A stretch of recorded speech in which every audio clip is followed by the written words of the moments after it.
Hello everyone, I'm Chris Hebert. I'd like to welcome you to today's pre-recorded webcast titled North Central Employment First Initiative Fund Project, Our Approach to Customized Employment. Before we get to the webcast presentation though, I wanted to mention that these webcasts are part of the larger joint initiative by the Government of Alberta called the Human Services Learning Series. For more information about this series, check your emails for our regular updates or go to the hslearningseries.ca. You can follow us on Twitter at the username @ABHumanServices. You'll be able to pose your questions to us directly via our live chat window during the presentation. We will address as many of these questions as we can at the end of the presentation. Paige Boudreau is our online moderator. She'll pose your web chat questions to us.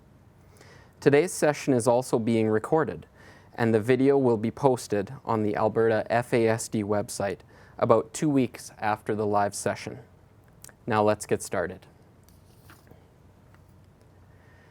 As mentioned already, my name is Chris Hebert, and I'm the project manager for the North Central Employment First Customized Employment Project. I'm here with Russell Sickles from the Centre for Social Capital, and during our time with you this afternoon, we wanted to achieve 3 main objectives. First, we want to give you a brief overview of our Employment First Initiative Fund project. Second, we want to take an in-depth look at what customized employment is and how it helps individuals, even those facing multiple barriers to employment, find jobs that fit their skills and interests. Finally, we want to share some early success stories and key findings that have emerged from our project to date. I hope you enjoy the webinar and find it beneficial in your world of work. Let's begin. The Employment First Initiative Fund was created to test promising new ideas for welcoming more Albertans with disabilities into the workforce. Research shows us that people with disabilities lead more meaningful lives and achieve better outcomes when they are part of their communities. Community connection can happen in many ways, but for most people it starts with employment. Having a job and earning a wage helps to increase a person's independence and quality of life by allowing them to use their abilities, develop new skills, build relationships, and be a part of the social fabric of their community. Alberta Human Services is committed to providing career services and employment programs to persons with disabilities. Funding through the Employment First Initiative Fund has allowed Alberta Hub and Human Services to partner with the Centre for Social Capital to bring a promising new approach to North Central Alberta, customized employment. The Executive Director for Alberta Hub, Bob Bisbalko, recently made a statement about our project. He said, "This project shows great collaboration and innovation between different groups and organizations. By leveraging resources, we can increase the success rate for individuals who face numerous barriers that have prevented them from enjoying a great quality of life." Our project was set up with several key factors in mind. First, we uncovered the need for a fresh and innovative model to deliver employment services to persons with disabilities. We felt strongly that the customized employment model met some of these needs that were being expressed. Second, we knew that engaging staff and contracted service providers that work directly with our disability clients would be the most effective way to help solve the employment challenges we were witnessing. With this in mind, we provided staff with classroom training and on-site mentorship to put their knowledge into practice. Lastly, we wanted to have a clear understanding of our successes and challenges, so we hired the expert services of Anderson Draper Consulting. We'll share some of our early findings later on in the webinar.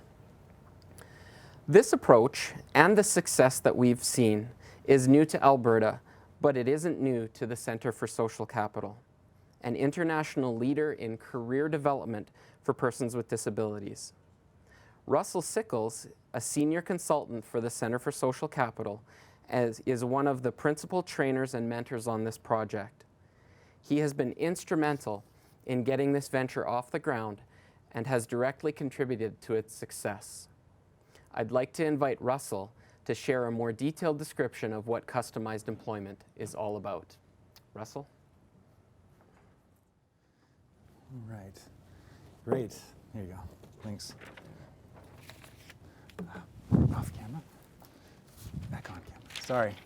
Well, thanks a lot, Chris. And thanks to everybody who I'm looking at through the wonderful magic of technology. Thanks for joining. As Chris said, the Center for Social Capital is who I am representing here and who I work for.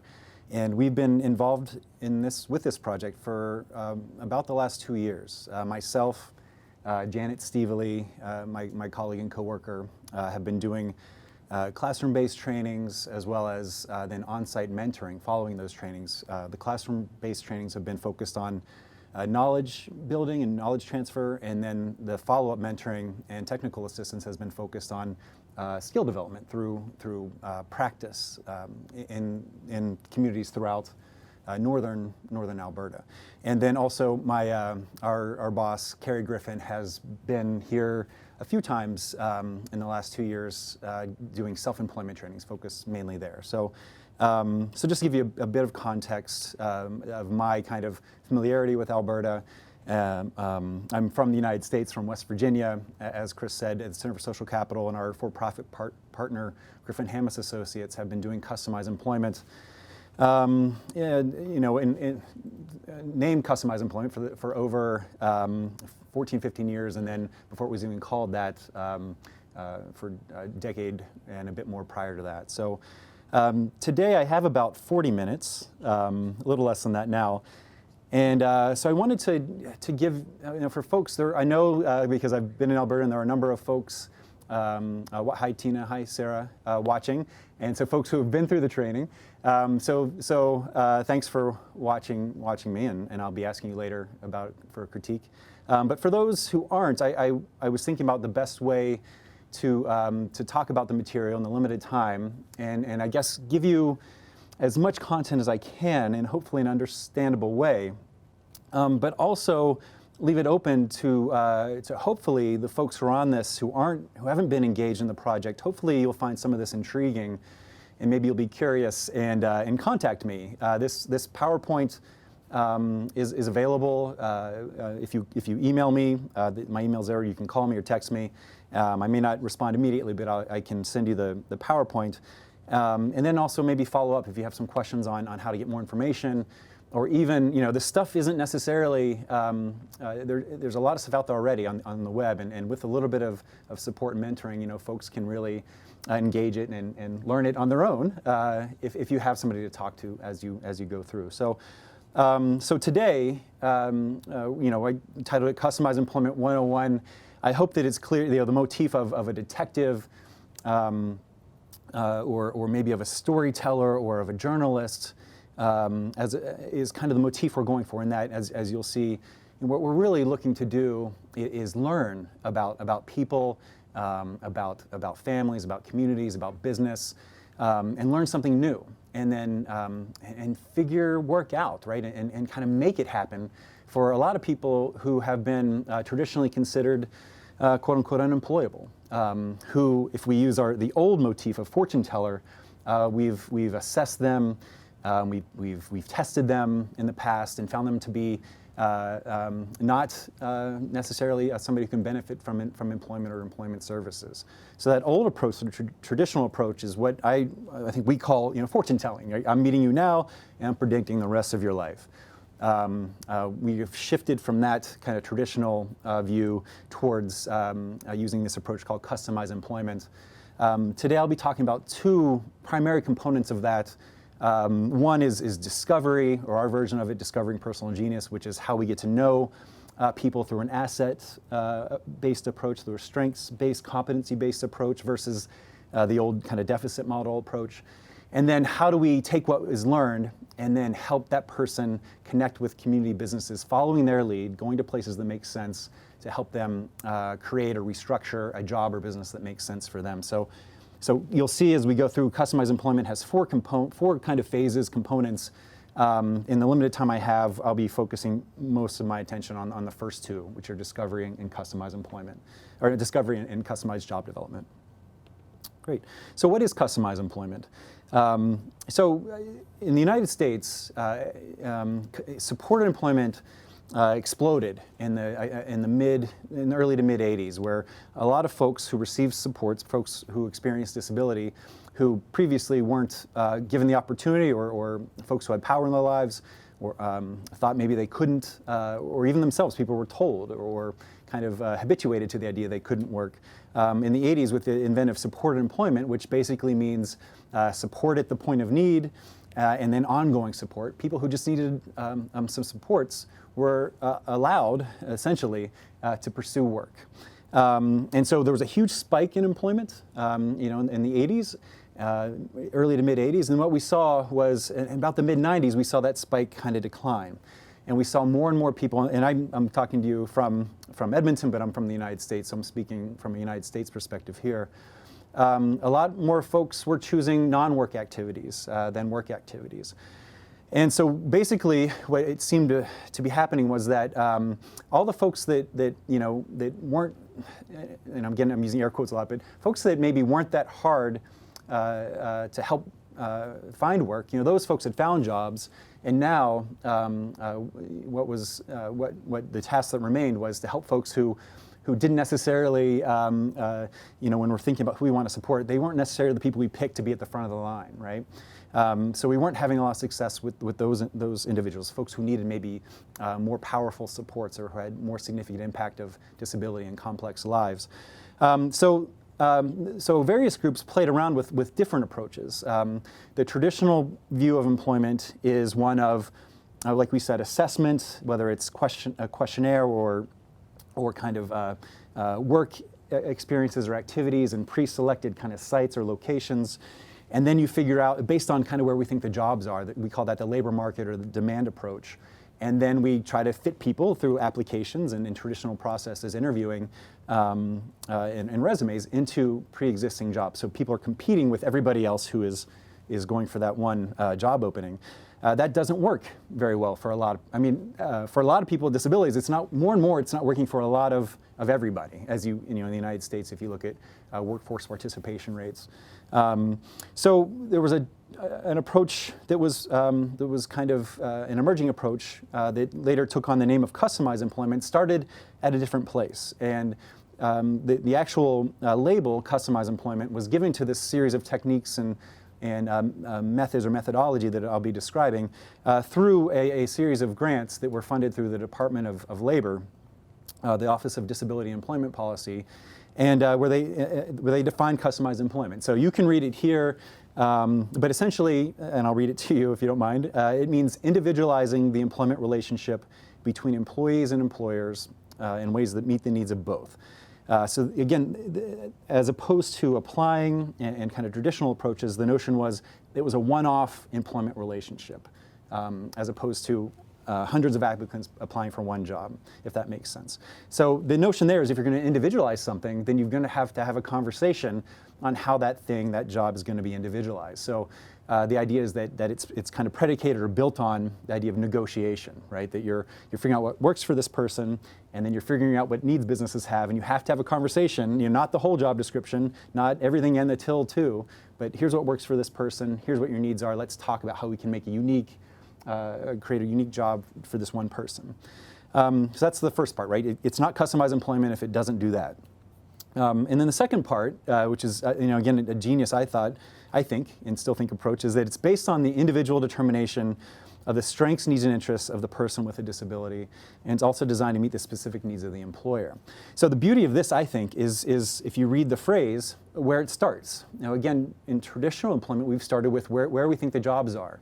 We're trying to predict kind of labor market trends, and we're surveying the want ads and seeing the help wanted signs, if that makes sense. So that's where we typically would start first.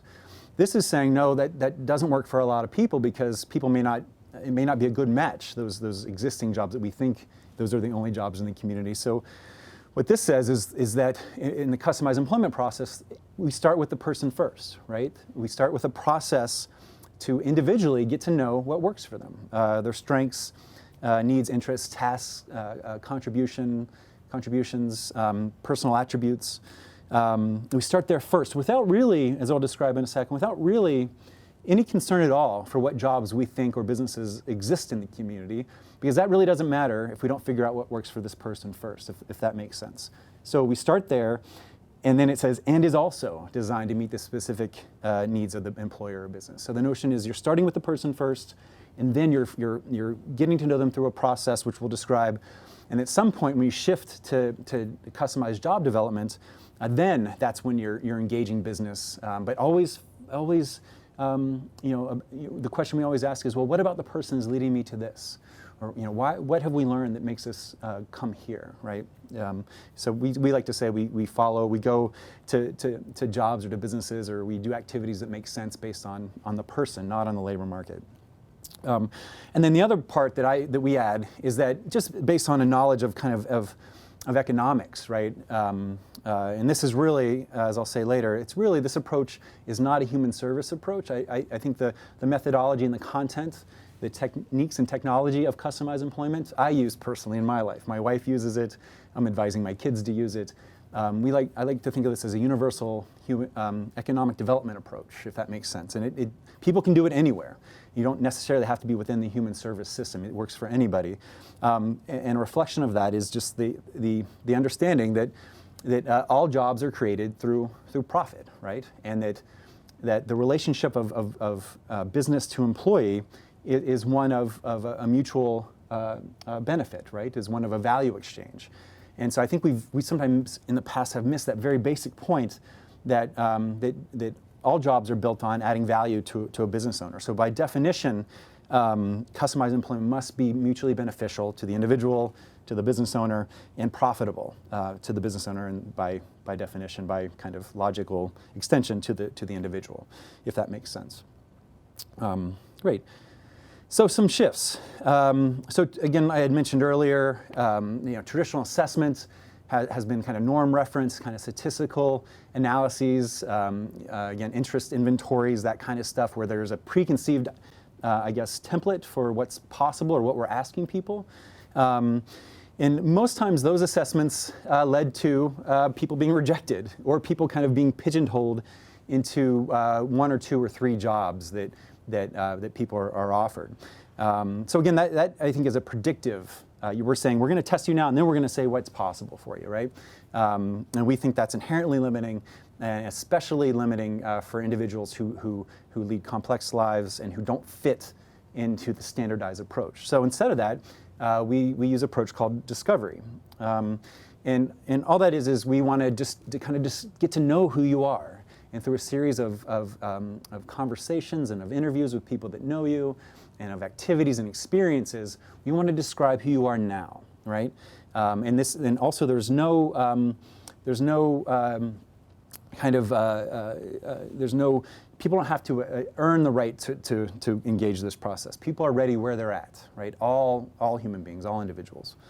And as opposed to traditional job development, which again is the help wanted, that kind of thing, the approach is one more of kind of adventure, of exploration, of creation, of negotiation, of this idea, that really our job as professionals is to figure it out and make it work, and kind of play around with kind of the uniqueness and the nuance of all the opportunities and all the commerce in even the smallest community.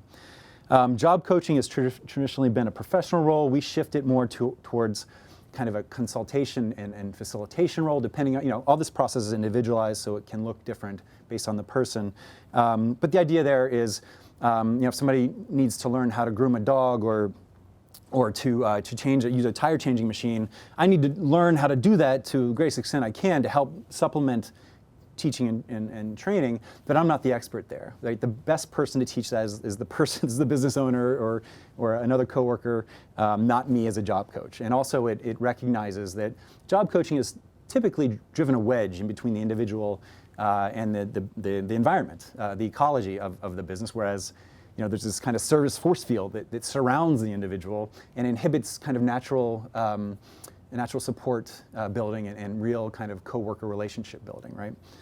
And then maybe the most important difference is the difference between just get the job versus kind of a lifelong kind of career arc, right? In traditional rehabilitation or employment services, we think our job's, our job is just to help the person get the job, and then thank goodness we did that and have a good life, right? And it's over. We know that that does not reflect the reality of work in this time of history, right? People switch jobs every, 3 to 5 years. People, I think, last thing I saw, people switch career, people have 3 to maybe 5 careers too throughout a lifetime, maybe more. As Carrie has said, get that first job is not the end of our process. That's just the beginning of hopefully what we would all, I think all of us who have been fortunate enough and been privileged and had the access to a lifetime of work, we've understood that we're headed somewhere, right? That tomorrow will be different and hopefully better than today, right? So those are the shifts. Now again, this I'm not going to go just to show you the 4 different kind of domains there and the logic model. I'm not going to go into it, just to show you that these represent traditional approaches to employment, and they offer kind of alternative pathways within, again, assessment, discovering personal genius, customized job development versus traditional job development, which those are the 2 we'll be focusing on, the top 2. We won't get too much into, job analysis, systematic instruction, workplace support. They're extremely important and crucially, they're the linchpin really. There's many linchpins, but very important to analyze the job and to know what the job is and to provide kind of a systematic analysis of what's going to happen before it happens. But we just won't get into that much today. And then what happens afterwards. And again, email me and I will send you this so you can go through it yourself. The other thing that customized employment I think recognizes, reflects, that I think a lot of traditional employment hasn't in the United States, and I think a lot of places, is the idea that self-employment's an option, right? I typically inform people of that when I first meet them, that hey, you're an adult human being, a citizen of Alberta or of West Virginia, where I'm from, or the United States, and there's typically 2 ways people make a living. As an adult, you're either wage employed, you're self-employed, and there's a third option. You're both, right? A lot of people, myself and my wife included, have a wage gig and a business, or maybe multiple businesses. And so this, just as this process, I'm going to focus mainly on wage employment. Chris will be talking about at least one self-employment outcome, and we have 2, and we have others. We won't be talking about today, but these approaches are also applicable to supporting somebody to start a business, and we just firmly believe that because that's an option, a potentiality for everybody, that should be, the people should at least be informed of that, and should be, I guess, to help to kind of learn about what that means and what that could look like for them. So now we'll shift to discovering personal genius. And that's our version of discovery, our version of kind of quote-unquote functional assessment, although I don't think that is doesn't fit cleanly, because assessment, I think, has a connotation of evaluation, of judging, of predicting, of comparing, of making attributions. And we're not doing that. We're just describing what we see. So the metaphor here, and I think one of the best phrases that we use, is just going where the career makes sense, right? So you'll get a nutshell of what we're talking about, that if you get to know somebody and they're interested in farming, well, then it makes sense to go talk to farmers, right? To go learn about that. That's kind of how all of us have learned about, whether accidentally or intentionally, of the job we have. Somebody told us about it. Somebody taught us. Somebody acted as either, if they knew it or not, an official mentor or informal mentor. And so that's what this process is. We just want to go places that make sense based on what we learn. And the metaphor, another metaphor we use, the imagery here of the icebergs, people and jobs, is that, and we have to make ourselves believe this, even if if we know somebody before, a parent or a teacher or somebody that's known somebody in a human service setting for a long time, we have to believe that there's more to learn, right? People are not, I think we oversimplify people all the time. We reduce them to minimize them in ways that I think we can categorize them that makes our lives easier. But we have to honor people's complexity, the nuances in their lives, the contradictions, and find that that 85% of or more that is unknown about the individual, right? A lot of times because they've just not been viewed in the context of kind of full contributing citizen, right, or potential prospective business owner, if that makes sense, or a potential employee. And the same is true for our communities of jobs. We have something we call the big sign syndrome, where we as job developers, we tend to go to the Walmarts, the Timmys, those places over and over again, even though data shows that small businesses vastly outnumber big businesses. In the United States, 98% of all businesses are small businesses. But we tend to go to those big businesses over and over again, which tend to be retail, tend to not offer a lot of complexity in terms of tasks, tend to be owned by a corporate somewhere on a far, which means that it can be hard to get permission to do something different. And so we have to get off kind of that main street, off that kind of big sign approach, and again, follow what we learn about the individual, and try to get in what we call go on the side door, the back door, not see just what a customer, we think we know what a business does because we're a customer, but we have no idea. That's just one piece. That's the final piece of the supply chain that we're seeing. There's tons and tons of processes, of tasks, of actions that go into kind of inputting, whether it's resources, manpower, et cetera, to get that product or service to you. And so we've got to be willing to go out and talk to people and have conversations that you can't have by following a checklist, if that makes sense. So discovering personal genius, as I said, is not any of this stuff. We're not evaluating, comparing, testing, assessing, predicting. And frankly, I found that a lot of folks we work with are quite tired of that. They've been doing it their whole lives to get access to services. And I think often people don't necessarily, and myself included, see how it's benefited their life, how it's transformed their life, how it's changed their life, right? So that's none of that. I think, again, I'm speaking for folks that the traditional process doesn't work. And it's not also asking someone what they want to do. And I have a kind of a bullet there. I don't mean that to be disrespectful. I just mean that a lot of times if people have no work experience and maybe little life experience and kind of the community, quote unquote, the typical traditional kind of community, people haven't had a lot of experiences, right? And so I read somewhere that to make choices, you have to have preferences. And to have preferences, you have to have experiences.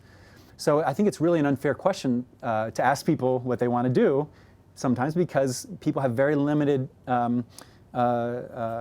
experiences. They've been offered very little options. And where I'm from, it's wiping tables at the mall, going to the Humane Society, a Latin lobby at the local McDonald's. And so what you're doing is you're narrowing people's options. You're not helping them expand their options and learn more. So I don't mean that to be disrespectful. I just mean that oftentimes that doesn't lead to a place that's actually helpful for people. And so instead of asking that, we ask, what do you do, right? Not what you want to do necessarily, but we want to learn about your life and how you live it now. So what we're doing is we're answering, I know it seems maybe a little silly, maybe a bit existential, but the idea is we're trying to figure out, who are you? Really, who are you, right? And so to do that, and I like the motif of detective there, or again, of journalist. And then all this is done, we're not coercing anybody, we're not telling somebody you have to do customized employment. People are choosing to work with us, right? So they're inviting us in. We want to find out, to find out who people are, we have to figure out where people are most who they are, right? And so I think it just makes sense that that it's going to start typically at home, right, if people are comfortable with that. So we'll start with the first two stages are doing the home visit, and typically that's, again, people's homes are typically it's the spaces they control, or maybe their room, right? So kind of their Shangri-La, where stuff on the wall has importance maybe in a story. Maybe mom and dad, if they live with mom and dad, or they have history and they're known, right? Or maybe again could be a significant other, a roommate, a neighbor. During the home visit, we want to go to where people live, again invited in, and ask them, invite whoever you think is important, the most important people in your life, and we just want to have a conversation, right? And so that typically takes about an hour and a half or 2 hours, maybe over 1 or 2 visits. And then what we want to do during that home visit, get a sense of kind of how people's lives, what do you do on a Monday morning, right? What's your weekend look like? What's your Thursday look like? Do you go out and go to dinner and go to movies, right? What are your responsibilities? Through that, though, we're going to learn who are other important people in your life that know you well, and again are going to talk to us in kind of an asset-based capacity. We're not concerned with talking with people who don't believe you can work, and that's their opinion. They're entitled to it, but that's not going to help us with our process. So we were finding other people to interview, and again, this is to get a sense of kind of who the person is, and the example I use. If you want to get to know me, I'll share with you who I am, but you're also going to want to talk to my wife. You're going to want to talk to my kids, my parents, my employer, Chris, people I've worked with. The more people you can talk to, the more you'll get a sense of kind of who I am, right? A lot of times we'll work with people who they may not communicate a lot verbally, right, using traditional words and language. So all the more important it is to then find other people that know them and love them and believe in them, and learn kind of people's story and their history. These are all obvious people. Staff who believe are important. There are some human service tools if you are from a human service background that could be helpful. I've seen something called a STAR or something here, similar to a path. Discovering personal genius is really, I think, kind of it's person-centered planning, but if you know that term, but I think it's the functional. It's kind of making person-centered planning come alive, right? The idea is we're going to be doing things. We're going to be talking to people and experiencing things. You tell me you like this. You tell me you do this. You tell me you grow tomatoes in the backyard or whatever. Let's see it, right? Because there's a lot of tasks, a lot of skills that are built into that people will pay you for, right? Cool. Great. So from these interviews, then we try to hone in on, based on what we're told, discovery visits, and that's really the heart of discovery, because we're starting to, we're trying to find activities where people are engaged in tasks, following their interests, what makes sense for them. This is really the first time we get a sense of what people do, right, and what people can do and what people are learning to do, because again, it reflects the notion that people are paid to do things for businesses, right? So we've got to figure out what people can do, what tasks and skills they have, because that is what jobs are built around, right? And our approach is not in kind of human service settings or kind of separate settings. We use a term called ecological validity, which just means that we've got to get, not even approximate, even though it says that, we want to be in the real world, right? We want to go to places, again, if the human service provider has a hydroponic growing whatever, we don't want to go there. We want to go to a community business or to a neighbor.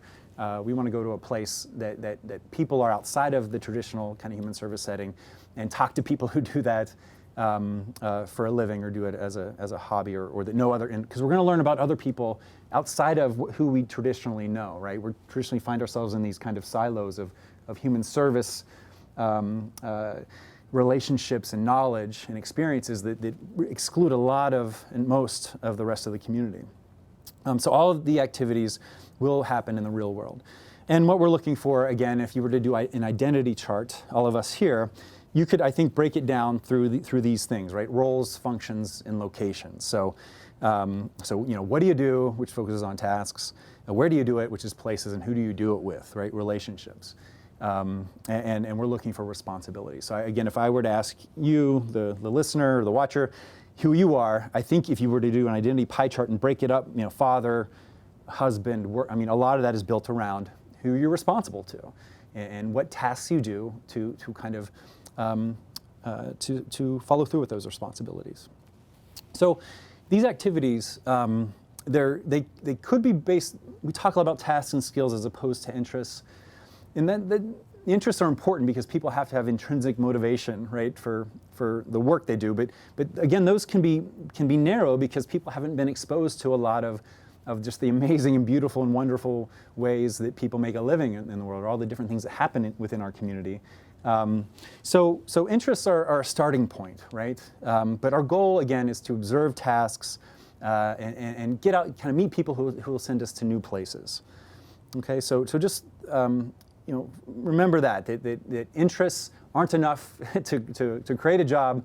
If somebody's interested in handbags or fashion or whatever, just walking around looking at stores that sell that isn't enough, right? We want to help people get into those environments, engage in tasks that actually start getting, help you get a sense of how a person can contribute to a business. And then the discovery activities lead to informational interviews. And informational interviews represents the first the window into connecting with the business community.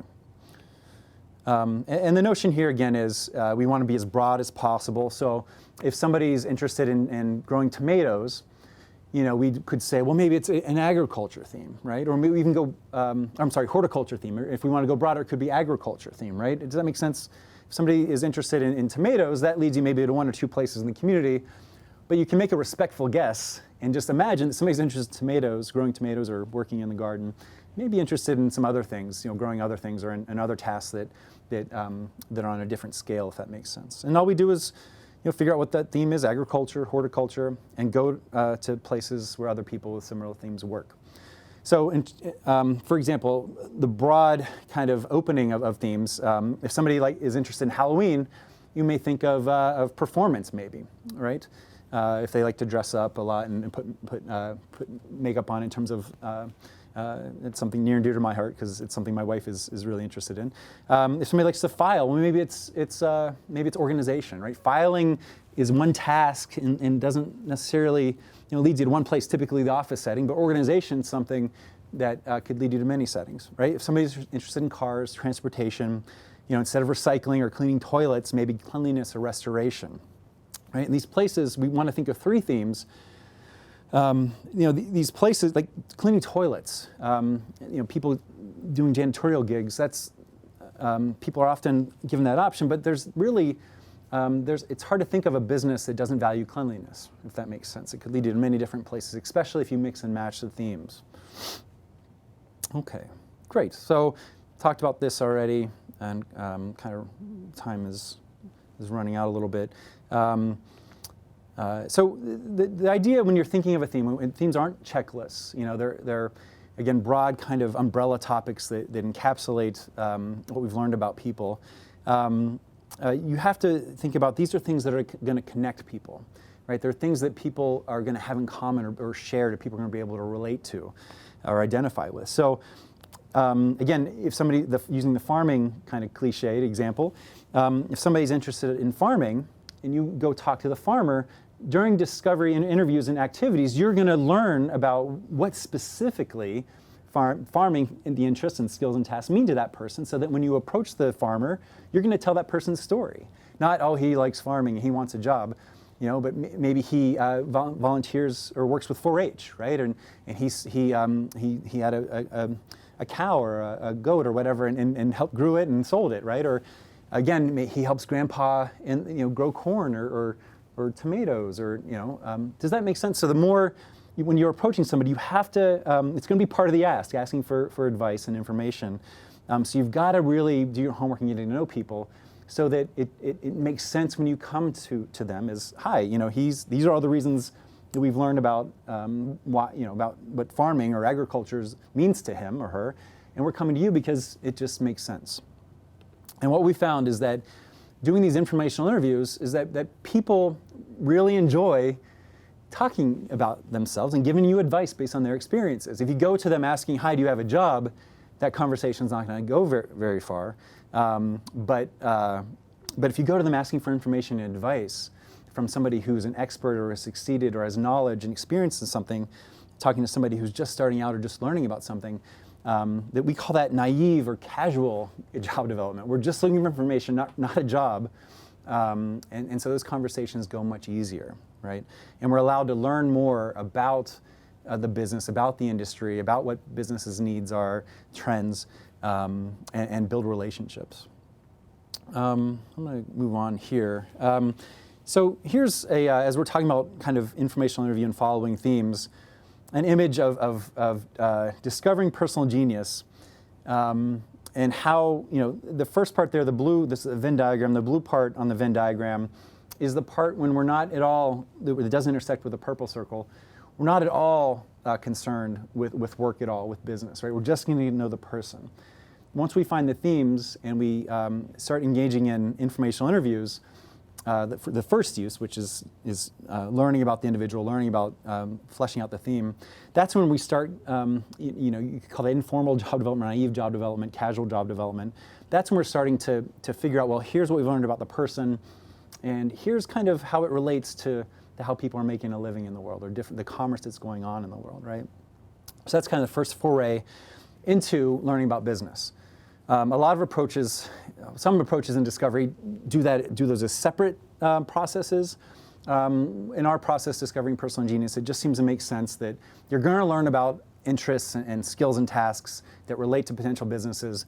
It just seems to make sense during the process to go talk to people and doing informational interviews, observations, potentially paid work experiences, because you're getting solid information that will help job development when it gets to the formal job development after discovery is over down the road.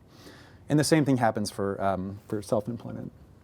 So I'm gonna breeze through the informational interview process here. It's a lot of our processes, we say, are about, when you're talking to the individual, you're talking to family, are about smooth listening, right? So the idea is we want to get the conversation going, and then we want to shut up, and listen to people, as opposed to kind of guiding or kind of controlling the conversation. And often this, both when we're talking to the individual and to family, is just tell us about yourself, Tell me about your business. Tell me about how you started here. Tell me about how your day was today. Tell me about the industry. And typically what happens is then people just go, because it's their life, right? They know it. And you can guide the conversation, because you know kind of what you're looking for, but we're not narrowing it into a kind of a framework, because a lot of this work is discovery, is learning something that we wouldn't know we have learned until we kind of adventure into it, right? Until the conversation leads into it. So stuff we're looking at here is obviously how they got started, how technology is changing business, unmet needs, right? Products or services that they'd like to offer that they can't, culture. And through that, you're looking at matches for the individual. Stuff that doesn't get done, if they had an additional staff person, what do customers complain about, trends, that kind of stuff. There's kind of an infinite number of questions that you can ask, or conversation prompts, so that they'll tell you, not just, well, here are our processes. You're trying to get deeper. You're trying to get to kind of where they're heading, what challenges, problems, needs they have, so that you can kind of help solve that, right? One favorite question is, if you had $10,000 to invest in your business, what would you do with it? Typically, again, we're focusing on small businesses here. Typically, they have a list of that, right? That people are thinking about that all the time. And again, the goal is not to kind of interrogate people or to have a kind of a rote conversation. You want to have an alive conversation, but you want to we're genuinely curious, and you'll go to some really interesting places and meet really interesting people, and hear really cool stories. So we want to have a conversation and be flexible. Great. Okay, pass through that. At the end of discovery, after we've done the interviews, conversations, we've done discovery activities, vocational themes, maybe we've done some work experiences, then we finalize 3 themes, finalize a vocational profile, all that we've learned about the person, ideal conditions of employment, stuff that works for them, tasks, skills, interests, that kind of stuff, personal attributes. Again, we're looking more towards asset-based stuff, only really towards asset-based stuff, contributions. Then that guides the process. We use the 3 themes, create a list of 20 businesses per theme, and that begins job development. Great. Okay, so I have about 6 minutes left. So I'm going to go through this pretty quickly. And again, call me, email me, and I'll follow up with more kind of to answer particular questions. The expected outcomes, as I had said earlier, are either I guess one of 3, the negotiated wage job, where you're either creating a whole new job or restructuring a job using tasks based on unmet needs, or maybe offering new products or services. Self-employment, and then the combination, so the yes and approach. And as we had talked about earlier, this approach uses interest-based negotiation, right? And really, it's there's tons of literature. We could teach a week-long class just on this part of it, on negotiation. But really, I mean, what I've learned as somebody who's not, I'm not an expert in it in terms of schooling and that kind of stuff, is just you're having conversations about people's needs and problems and challenges, and those conversations lead to ways to meet those needs or solve those problems or challenges. But it's based on using discovery and the informational interview customized job development process. It's based on specific information and data, right? Not on, hi, you're hiring, I want a job, great, we're perfect for each other. It's more on what you're learning about, again, like I said, unmet needs, new products or services, a bottleneck, stuff that doesn't get done. These are specific challenges that if you have gotten to know the person during discovery, you know that maybe they can help the business meet the challenges, you can have real conversations and create or design or restructure a job in a way that's actually going to benefit the business. And they range, again, it has to, it should be self-explanatory, but sometimes I even forget this, that it's got to result in the business making money, saving money, becoming more efficient. It's got to be positive net bottom line, if that makes sense. And the negotiations go from conversations to formal written proposals. And we use, our tool is a job analysis record or employment agreements. It's just where we're actually analyzing and writing down the culture of the company, the proposed job, and the projects and tasks that are built in, so that we can organize it and kind of ahead of time arrange it so that it has the highest probability of being successful for the business and the individual. Great. This is veers into systematic construction. Work is about tasks, and like the next slide will say, no task is insignificant, right? Like Carrie says, if somebody puts a toast into a toaster, all over Alberta and the world, people are being paid to do that right now, right? So we have this idea it's called partial participation. Somebody doesn't necessarily know how to make an omelet, sorry, but they can do one or two tasks in that omelet, and so that can be used to kind of begin to create or negotiate a job, if that makes sense. Great, and I'll have this stuff again. There's some slides at the bottom, some graphs that you guys can go through. I did want to mention even the notion of using the terminology we use when we're determining business needs and tasks of employers versus doing business, right? Businesses don't exist to employ people. That is not their job, right? Their job, they exist to do business, to create a product or service. People don't get into business to think, I'm gonna employ 200 people someday, right? That's not why they do that. People know how to do something, they're tradesmen, they're skilled at something, know how to produce a product or service, and they go into business doing that. So, and in fact, sometimes that's the last thing they want to do is hire somebody because that's pretty expensive, right? So we have to think of that, not in terms of their responsibilities to hire people, their responsibility as a business owner is to do business. And so we have to understand that, I think, when we're approaching businesses.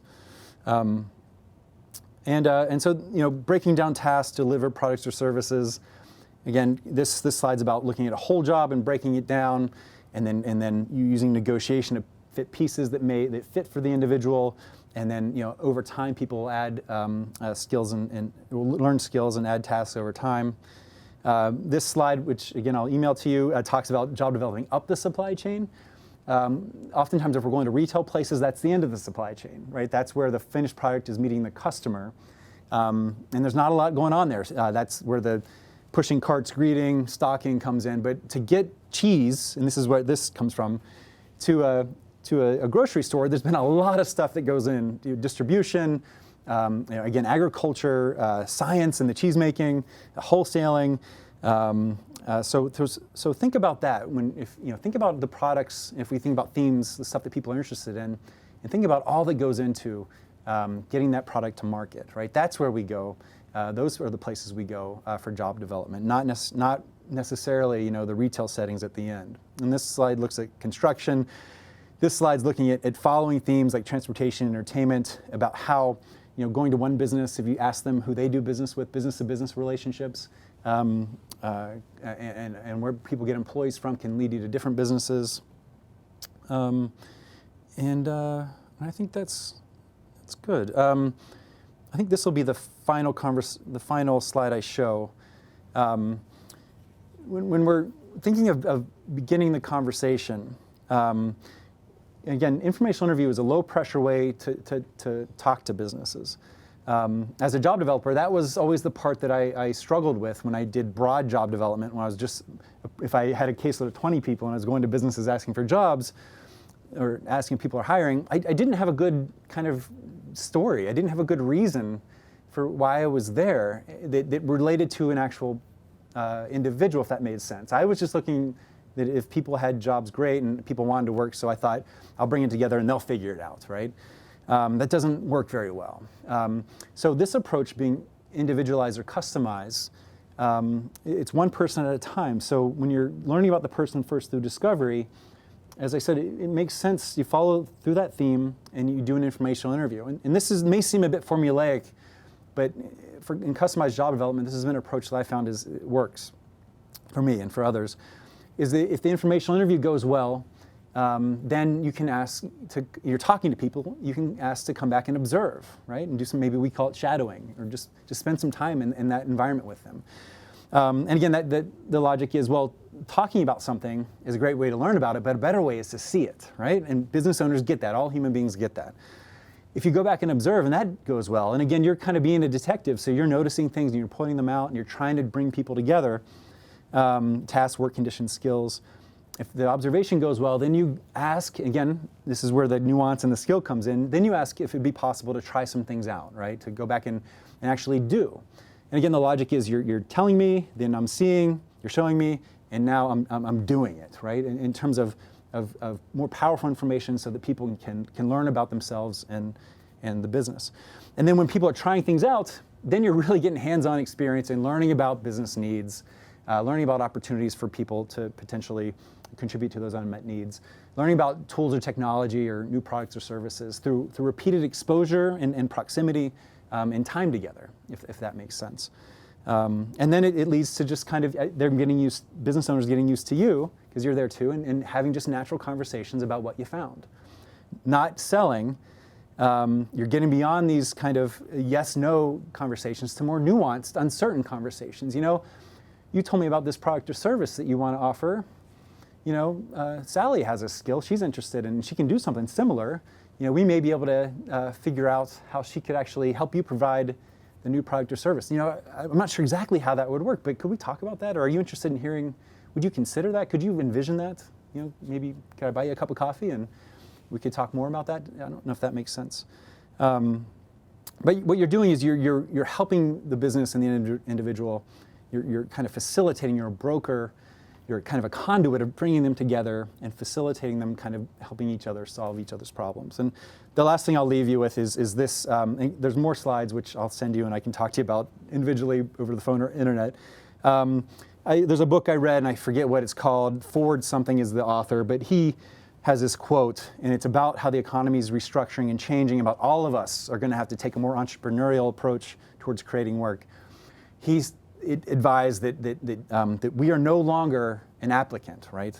That we are solution providers, entrepreneurs, consultants, problem solvers. That this passive approach towards traditional employment of who's hiring, I'm going to apply to that. That's more and more it's not working. It hasn't worked for people with disabilities in general for a long time. And this approach towards not being an applicant, a passive applicant, but taking the initiative and helping people solve problems is the way that really all business works, right? There's a need in the marketplace, there's a problem, and solving that problem is how people find customers, how people gain market share, how people grow businesses. So cool. So thanks. And Chris will talk about a few early examples from the project. Right?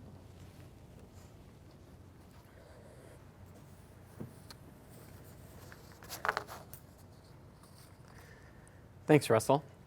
As you can possibly see from this and how quickly you had to sort of rush through some of the slides, there's a reason why there's a 4-day training for this type of process.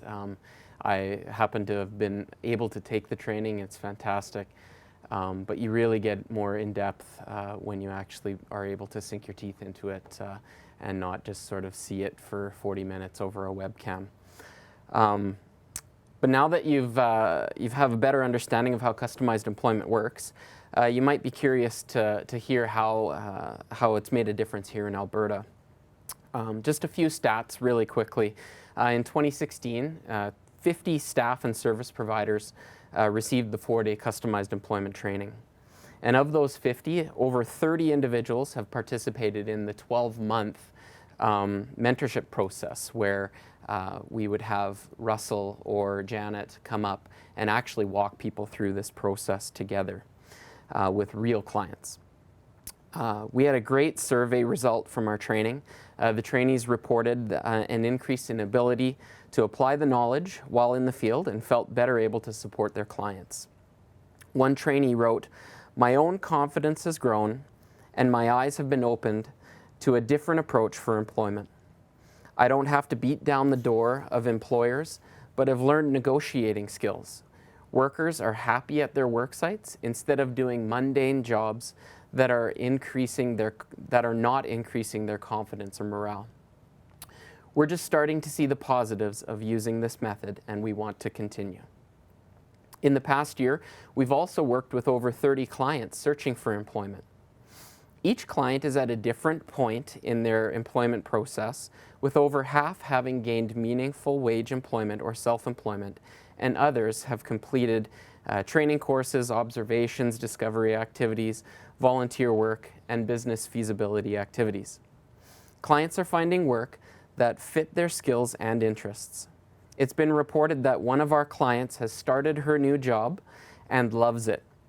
She is organizing receipts, using the postage machine, and doing mail runs.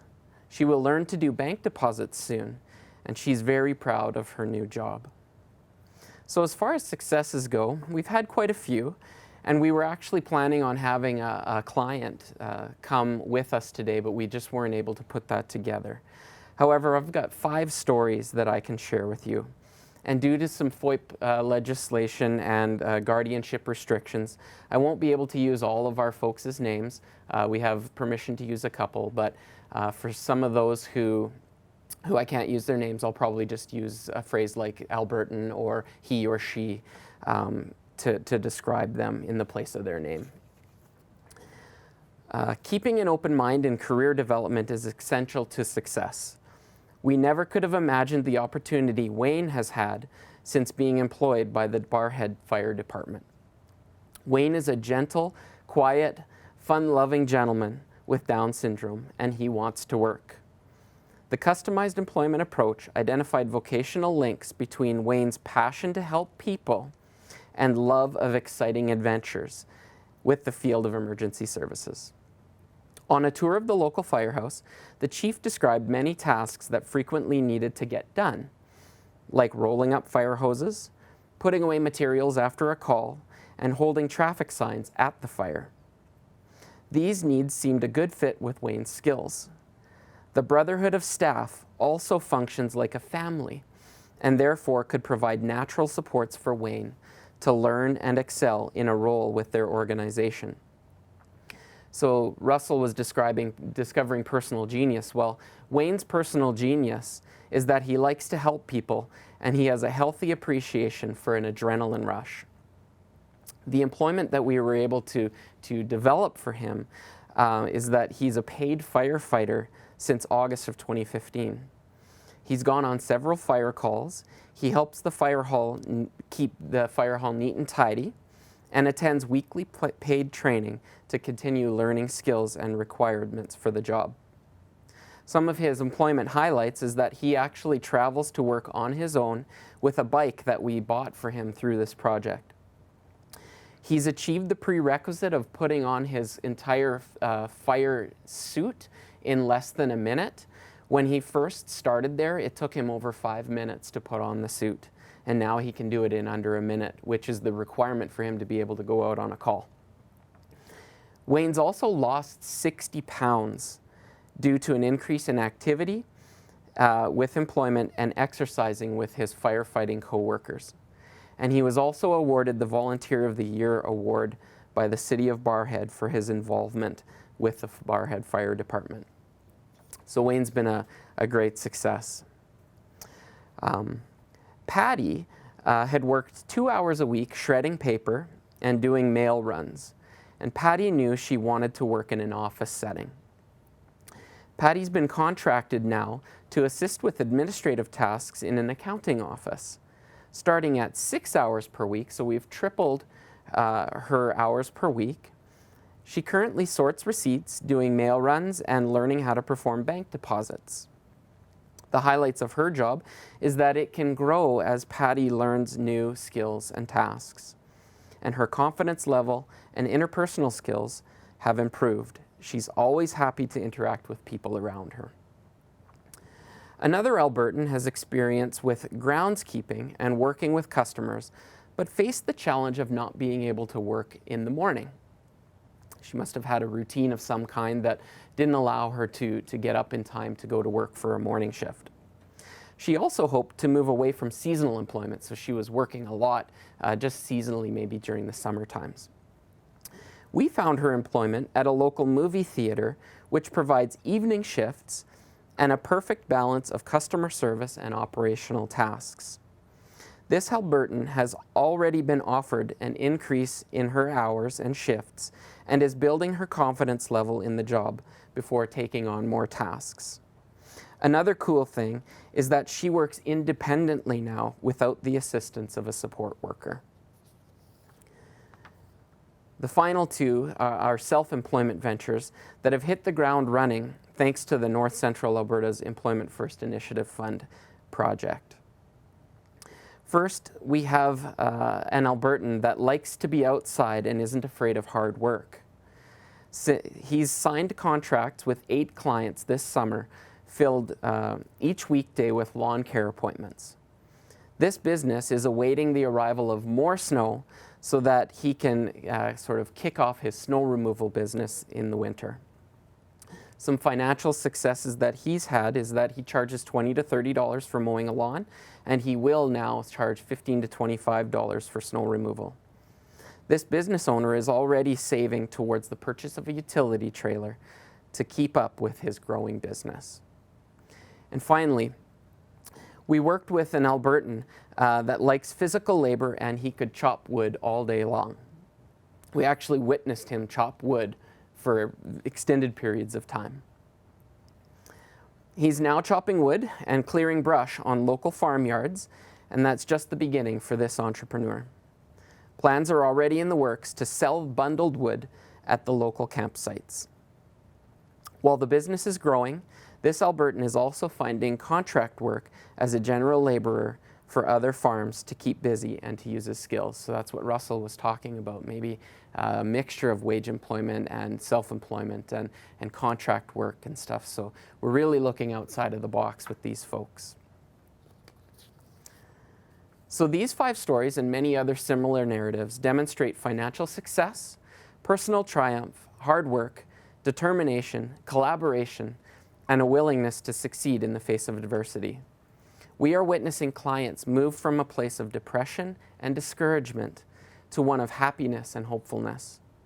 Clients that have had limited to no employment history are working in positions that fit who they are and what they're good at.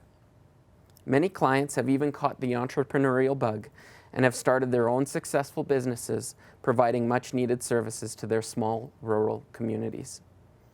I hope that you have enjoyed learning about our project as much as we have enjoyed working on it. Thanks. And now I see we're just after 3 o'clock, so maybe we'll take 5 to 7 minutes of questions if Paige is ready for that. Sure thing. So the first question we have here is, who exactly is customized employment for? So, Russell? Yeah. Great. So it's a great question, one we get often. And the answer simply is it's for anyone, right? Anyone. The processes, as I said earlier, are universal. They're not built for disability. They originated based on problems and barriers we were experiencing as a way to circumvent those barriers. So I think, again, anybody can use them. And I've described I use them, my wife uses them, I'm wanting my kids to use them. But if we're talking about like in a human service context and how do we kind of prioritize or identify people based on limited resources and great need, typically clearly people who traditional approaches to employment are working for, they don't need, even though they could benefit from maybe starting a business or doing something different, they're not necessarily the person you'd start with. We say things like, do what works. So if that's working for them, great. I think something that makes sense to people I talk with is, if you're feeling stuck with somebody, that's a good person to start with, because you're at a point where you're not sure what to do next. And for those individuals, it's a great idea to do some of these approaches. And clearly, for somebody who's, if you meet somebody who's 50 years old, they've never work's never been offered as an option to them, I would, if they don't look good, on paper, if they don't compete well that way, have no work experience, so you can imagine a resume or application, you're going to need to do something to figure out what works for them, what they can do. And traditional assessments and approaches typically don't know how to make sense of that person or to find value in that person, if that makes sense. The next question we have is, who delivers the customized employment, and how do they end up paying for it? Mm-hmm. Great. So it can be anybody. I think oftentimes we're finding that families, typically, when you learn it, when you first start doing it, you're going to need help. You're going to need help in learning the processes and some mentoring and technical assistance. Again, I think of it as, I think for a lot of human history, we learn things through kind of by doing and learning by doing, kind of apprenticing. So I think that's an interesting way to do it. Anybody, if you know who to contact, which would be me or others from Griffin-Hamas, or there are other organizations that know how to do this, all of this stuff is online, right? All this information is available to you, and I can help you find it and then guide you along the way. But next year we are going to have a series, one training, a big training, so there will be availability for people to come to that. We're still working out the details. But really anybody who knows how to do it can do it. If we're talking about, typically though, again in the United States, and we're just starting in Canada, if you're talking about the human service setting and people who are eligible for employment services, often it's what we call career counselors or job developers or employment support workers.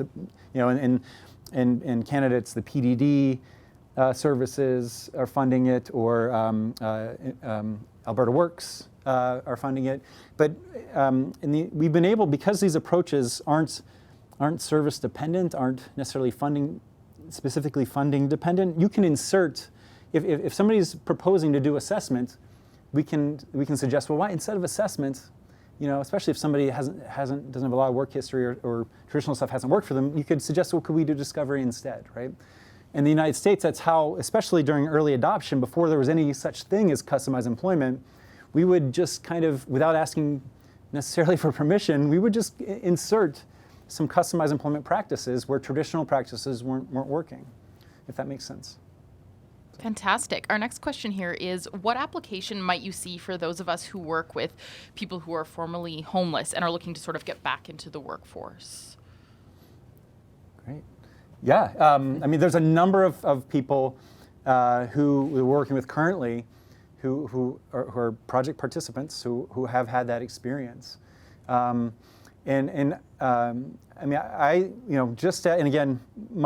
this notion of employment first, right? Just like housing first was a movement, that employment is a part of, again, and I'm not sure if they're referring to like the recovery process or however you want to contextualize it. Employment is a part of that becoming kind of a stable kind of neighbor and a part of the rhythm and everyday life of community.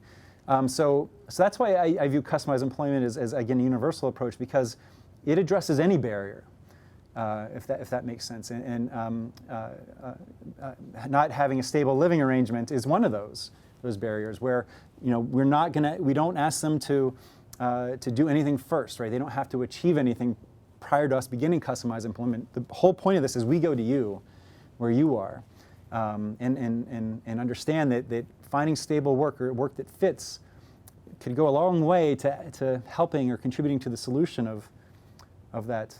But built into that, there are probably some other complexities and differences that need to be addressed or accounted for. And this process, because it's so unique and so individualized and customized, just by definition does.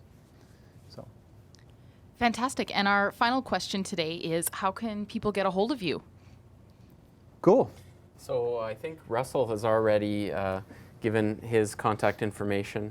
My contact information as the project manager, we can also send that out to you as well, but my email address is my first name, Christopher, CHRISTOPHER, dot my last name, which is Hiebert, HIEBERT, at gov.ab.ca. I work in Cold Lake, actually, with Alberta Works, and so you can contact me that way. If you want to give me a phone call, that's fine as well. My phone number is 780-840-2112. So call, email, those types of things. Again, Russell said that he would be more than willing to chat with you about this or send you the information. If you want more information about our project, you'd probably want to contact myself. If you want more information about what customized employment is and how it works, then you would want to contact Russell. Cool. Great. So as mentioned in the opening, this webcast was part of the Government of Alberta's Human Services Learning Series, which will be running around the same time each month until June 2017. This series covers topics from Employment First, like the one you saw today, but also has a series developed on fetal alcohol spectrum disorder, or FASD for short, and by the Alberta Brain Injury Initiative and the Office of the Public Guardian and Trustee. To get updates and registration information about each of the sessions, please email us at hs.employmentfirst@gov.ab.ca and ask to be added to our mailing list. Today's webcast will be posted online along with videos from all the previous webcasts. The video link will be sent out to all registrants in the near future. We encourage you to share this video with anyone you think may be interested. If you have feedback about today's webcast, please email us at hs.employmentfirst@gov.ab.ca and let us know. We'd love to hear your ideas. Have a wonderful afternoon, and we hope to see you next month.